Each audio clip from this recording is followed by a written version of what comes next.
Add News Magazine YouTube channel, mostly we post these topics. 1. Shocking news. 2. Entertainment. 3. How to. 4. Popular stories. So don't forget to subscribe to our YouTube channel. This woman put thousands of children in coffins and boxes for several years until they caught her. The reason will make you cry. Irena Sendler was born in Warsaw, Poland on February 15, 1910. As a child, her father taught her many lessons, but one would end up influencing her life more than all of the others, and that was, always help those in need. When Irena was only 7 years old, her father died of typhus. Yet in the 7 years she had with him, his influence on her life had been immense. As she got older, she found herself following in his footsteps. Since her father had been a doctor, Irena became a nurse at the Warsaw Department of Social Welfare, which offered food and clothing to families in need. At the time, Europe was very anti-Semitic, but Irena, despite being a devout Catholic, refused to give in to prejudice and helped Jewish families in the same way she helped all others. Shortly after World War II began in 1939, the Nazis created the Warsaw Ghetto, where Jewish families were interned. That's when the horror began. Irena, alarmed by the ghetto's horrible living conditions, decided to get involved and join the Zagota, Council for the Aid of Jews. As the situation worsened, she knew she had to do something, even if it meant risking her own life. Along with collaborators, she began secretly to help Jewish children escape from the ghetto, where they would otherwise surely die. Once outside, they were given to foster families or orphanages. However, although her intentions were good, not all the Jewish mothers were willing to leave their children in the care of strangers. Of course, they had no way of knowing that things would get even worse.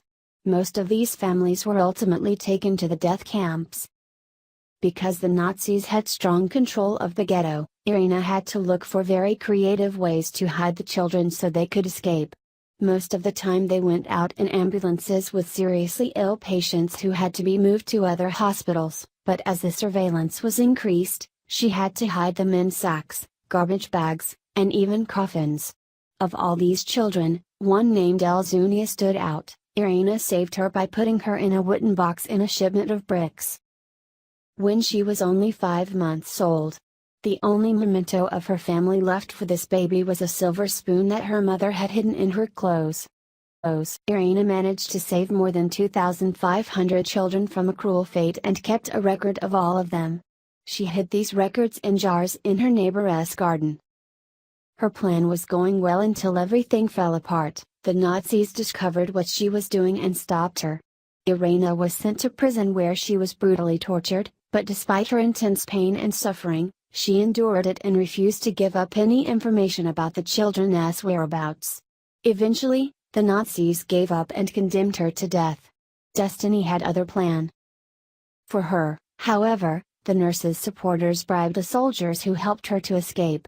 From that point until her death many years later, she lived with a false identity, but she never stopped helping others.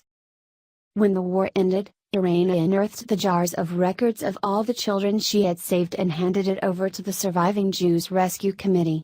She later married, had 3 children, and lived a good life, knowing that she had done the right thing. The reason I rescued the children has its origin in my home, in my childhood. I was educated in the belief that a helpless person should be helped from the heart, without looking at his religion or nationality, Irena said. Irena was nominated for the 2007 Nobel Peace Prize, and 1 year later, after working so hard to help others all her life, she died at the age of 98. The legacy she left behind was astounding. Irena had risked her own life to rescue 2,500 children who would almost certainly have been murdered in camps otherwise. This nurse with a golden heart should never be forgotten. People like her are so necessary, both for the good they do and the example they provide. It is possible to be brave and take even huge risks to stand up for what is right and help the vulnerable. Thanks for watching. So let's get started. And subscribe this channel, newsmagazine.com.